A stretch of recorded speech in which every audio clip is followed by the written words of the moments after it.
स्वयं को सामर्थ्यवान और दूसरों को हमारी सामर्थ्य के अधीन हो, थोड़ा बहुत ऐसा भाव रखता। क्योंकि सामर्थ्यवान तो तभी माना जाए जब कोई उसके अधीन रहने के लिए तैयार हो पाए। सभी सामर्थ्यवान हो जाएं तो कौन किसके अधीन हो? तो उसकी सामर्थ्य का परिचय खुद को पता होने के बावजूद भी वो ये सोचता है जब तक मेरी सामर्थ्य दूसरों पे ना चले वो सामर्थ्य कोई काम की नहीं। हम किसी को अधीन नहीं करना चाहते, ये भाव वचनों में तो आता, लेकिन किसी के अधीन रहे बगैर कोई सामर्थ्यवान कहलाए ऐसा उसको नहीं हो पाता।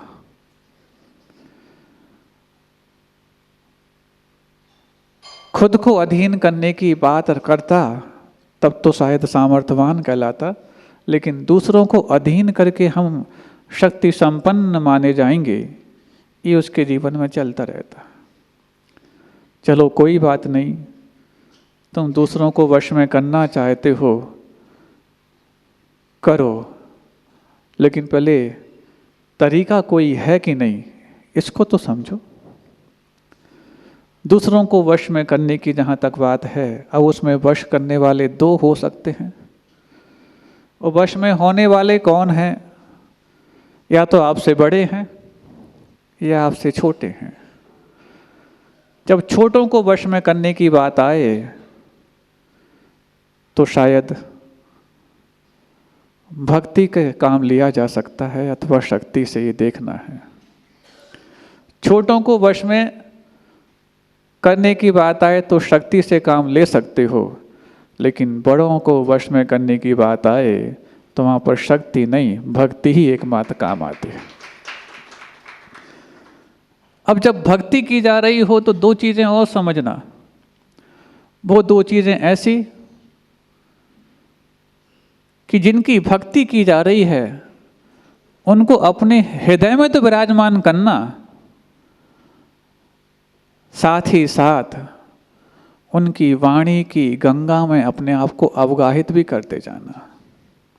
ये जब तक ये दोनों कार्य एक साथ नहीं होंगे तब तक भक्ति मात्र पार लगाएगी, ऐसा नहीं कहा जा सकता। एक तो अपने हृदय में उनको आत्मसात करते जाना और दूसरी उनकी वाणी को, उनकी वाणी में अपने आप को अवगाहित करते चले जाना। जब ये दोनों कार्य एक साथ चलते हैं तब जाकर के वो भक्ति भी इतनी शक्ति संपन्न हो जाती है कि जो कार्य बड़े बड़े शक्तिशालियों के माध्यम से नहीं होते, वो अल्प शक्तिवान भी अपनी बृहद भक्ति के द्वारा कर सकता। अब रही बात वादिराज मुनिराज की। सामर्थ्य तो हर व्यक्ति के पास उतनी ही है जो वादिराज जी के पास थी, लेकिन हमारी सामर्थ्य आज तक कुंठित क्यों है और दूसरी की सामर्थ्य को हमसे ज़्यादा हम क्यों आंक लिया करते हैं? इसमें भी एक बहुत रहस्य है। हमारी सामर्थ्य कुंठित इसलिए नहीं है कि कोई उसको कुंठित करता है। हमारी सामर्थ्य कुंठित इसलिए है क्योंकि कुंठित विचारों से हम उसकी सामर्थ्य को ज़्यादा आंकते हैं। कुंठित विचारों से उसकी सामर्थ्य को ज़्यादा आंकने के पीछे कारण हम बेवश हैं। हम बेवश हैं इस बात के लिए कि हमारी चलती नहीं। किस पे चलाना चाहते हो? आपकी बुद्धि नहीं चलती, कि आपकी शक्ति नहीं चलती, कि आपकी युक्ति नहीं चलती? क्या नहीं चलती? अब कुछ भी कहो, चलती नहीं हमारी। हमारी चलने लग जाए तो फिर तो हम वो करें कि एक दिन में ही पूरे तीर्थ का निर्माण कर दें। हो, तुम चलाना क्यों चाहते हो? चलाने में इतनी शक्ति बर्बाद करने की बजाय चल के देखो, हो सकता है कम शक्ति में भी काम बन जाए। हम मना कब कर रहे कि हम चलेंगे नहीं, लेकिन वो हमारे हिसाब से चलाएं तब तो। अब चलना चाहता है खुद और चलाने वाले से कहता है कि तुम हमारे हिसाब से हमें चलाओ। ये मन चलापन ही तो है जो आज तक हमारे लिए संसार में ही चलाता फिराता रहा, संसार से पार नहीं कराया। तो ऐसे ही उस उधेड़ बुन से, उस उधेड़ बुन में फंसे हुए उस संसारी प्राणी के लिए वादिराज मुनिराज अगला एक श्लोक लेकर, सूत्र लेकर के आ रहे हैं जो कारिका के रूप में है। पादन्यासा दपचि पुनतो यात्रया त्रेत्रलोकीम,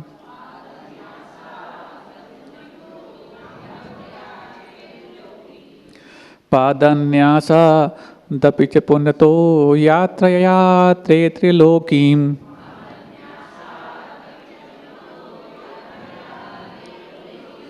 हेमाभासो भवति सुरभिः श्रीनिवासश्च पद्मः,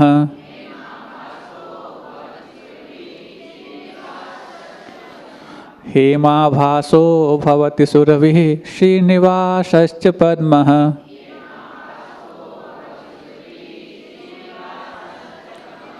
सर्वांगेण स्पृशति भगवंस्त्वय्यशेषं मनो मे,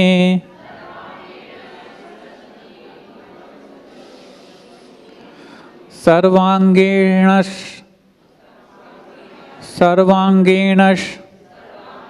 स्पृशति भगवंस्त्वय्यशेषं मनो मे, श्रेया किं तत् स्वयमर्ह, श्रेया किं तत् स्वयमहरहर यन्न मामभ्युपैति, श्रेया किं तत् स्वयमर्हर महरह,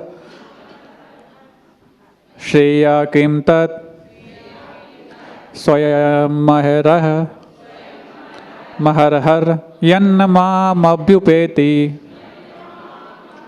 श्रेया किं तत् स्वयमर्हर यन्न मामभ्युपैति।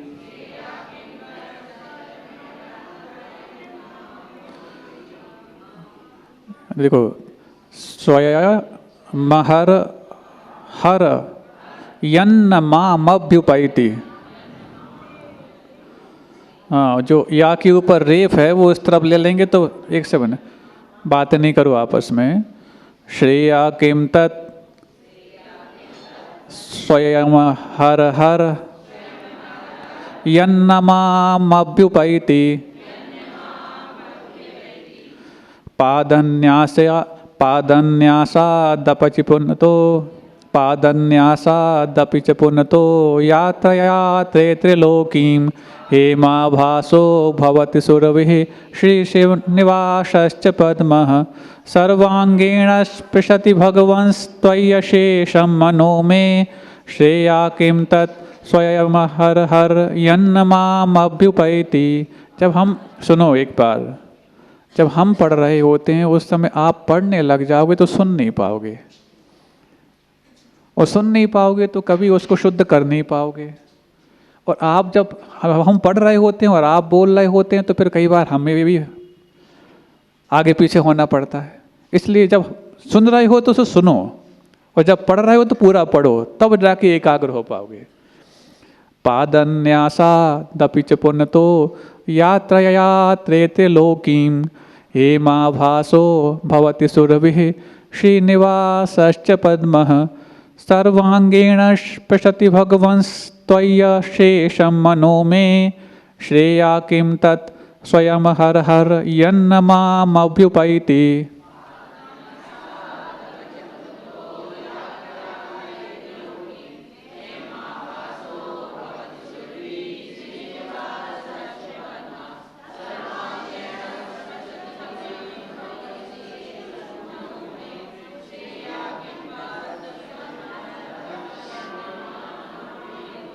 हाँ,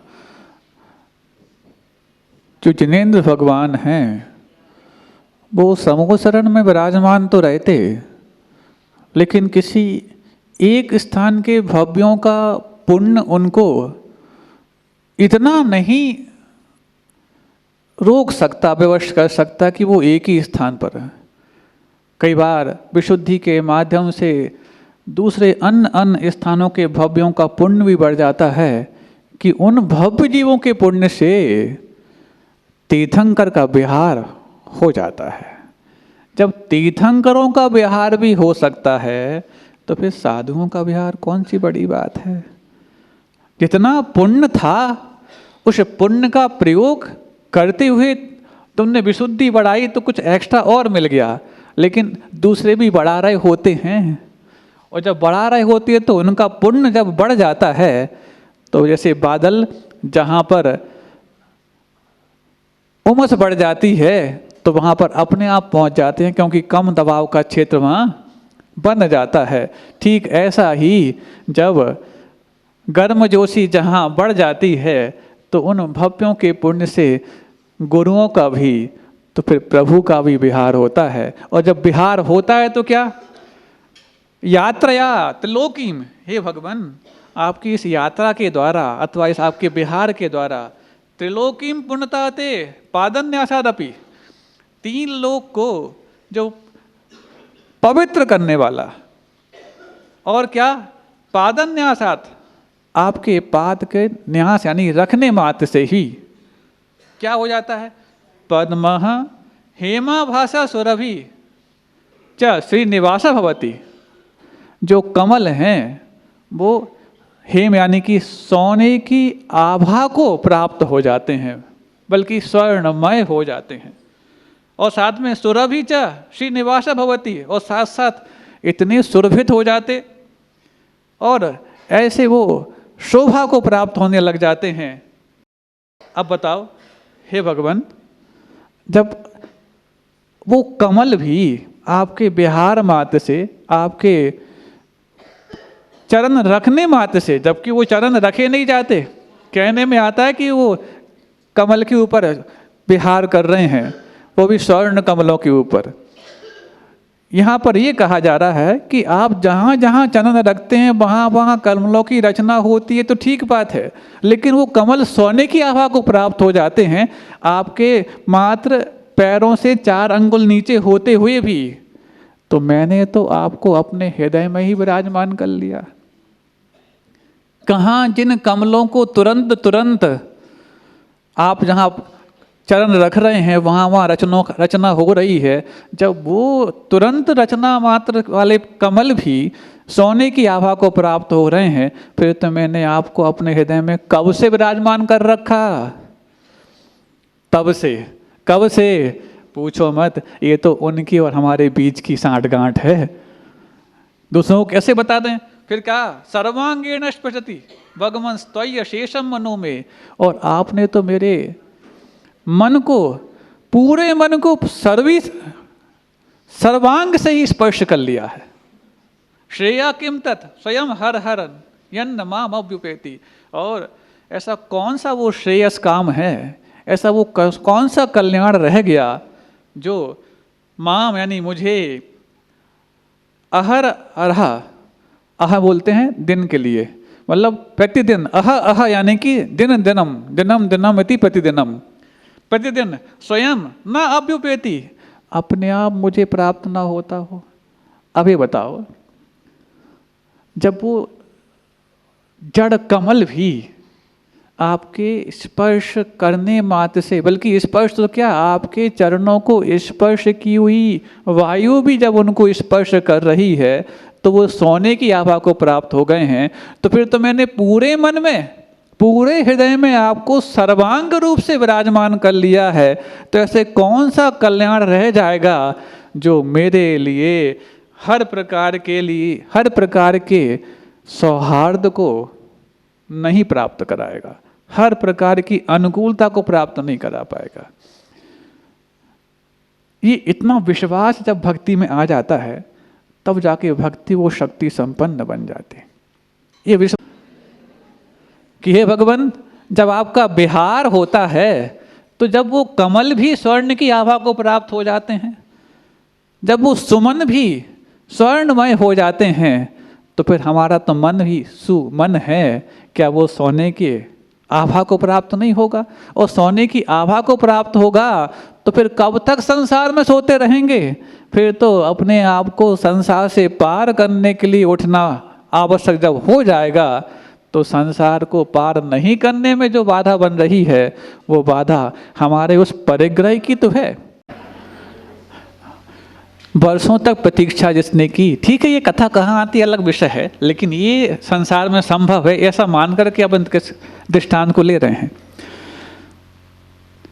वर्षों तक प्रतीक्षा की, और अन्य जगह पर जैसा आता है कि उन्होंने आव भगत कैसे की, ठीक है आव भगत की, फूल बिखेर दिए, लेकिन आव भगत स्वागत के रूप में तो हो गई, लेकिन पेट भरने के रूप में बेर, जो बेर बेर खाते वो बेर बीन खाते हैं, और जो बेर बीन खाते हैं वो बेर बेर, हाँ वो सबको याद है बहुत अच्छा।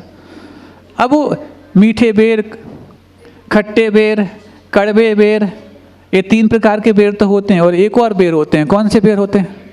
हाँ, सड़े नहीं, सड़े नहीं होते। उनका स्वाद आपने इसलिए नहीं चखा होगा क्योंकि आपने जैसे ही देखा उनको अलग कर दिया। हाँ, जो भी बोलते हो क्रिया करिया, हाँ। तो अब वो देख देख करके अलग कर रही थी। इसी बीच में राम का आना हो गया, और बस देते जा रही, हाँ ये अच्छे अच्छे। राम तो सब, चूंकि जहाँ पर आत्मीयता का स्वागत किया जा रहा हो वहाँ पर बेर तो एकमात्र निमित्त बन जाते हैं, और ऐसा मान करके ग्रहण करते जा रहे हैं। अब लक्ष्मण की बात आई, लक्ष्मण वैसी घृणा कर रहा है, कहाँ फंस गए, अब कुछ कह तो सकता नहीं, कहाँ फंस गए। अब वो सोच रहा है इनने तो खाना शुरू कर दिया, कहीं मुझे ना बुला लें, मैं भूखा ही अच्छा कम से कम। इस बीच में फंस गया, अरे अब कैसे करें, अब इनके सामने मना करूं तो ये लगेगा कि बताओ मेरे बड़े भाई जिनको मैं भगवान मान रहा हूं वो तो खा रहे हैं, और तुम मुझसे भी बड़े होगा कि तुम ना खाओ। अब वो खाने का बहाना करता है, क्या वैसे तो जूठे हैं ही, उठा के ऐसे करता और फेंकता जाता। अब ऐसा फेंकता कि आसपास दिखे भी ना, क्योंकि आसपास यदि दिखेंगे तो राम समझ जाएंगे कि इसने खाई नहीं है यहीं आसपास।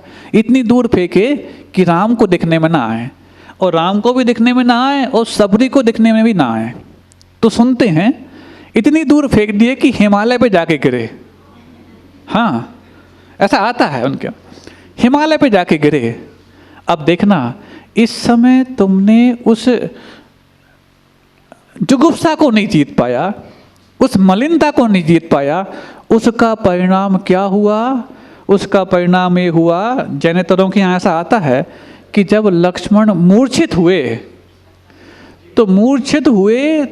तो वो संजीवनी लाने के लिए हनुमान गए थे, वो संजीवनी कहाँ, जो बेर की गुठलियाँ फेंकी थी, बेर फेंके थे, वो हिमालय पे जाकर के वो संजीवनी बूटी बन गए थे। वो ही संजीवनी तुम्हारे जान को बचाने के लिए काम आए।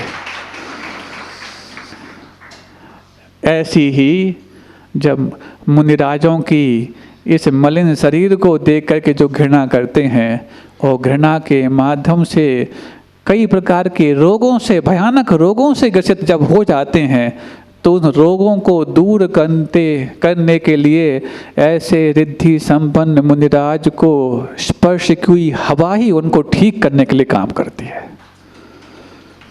पहले घृणा की, घृणा से कर्म बांधा, कर्म से असाधा उदय में आई तो रोग हुआ, और रोग को ठीक करने के लिए जब सारे डॉक्टर, वैद्य और सारे के सारे स्वास्थ्य विभाग के कर्मचारी हाथ खड़े कर दिए, तब जाकर के हाथ जोड़ करके उन्हीं के चरणों में पहुँचे, तो पहुँचते ही पहुँचते पूरे पूरे कुष्ठी भी कामदेव के रूप में हो गए। जानना पड़ता है। अहिंसा परमो धर्म की, बोधि समाधि परिणाम शुद्धि, स्वात्मोपलब्धि शिव शौक सिद्धि, चिंतामणिम चिंतित वस्तु दाने, त्वाम वंदे मानस्य ममास्तु देव।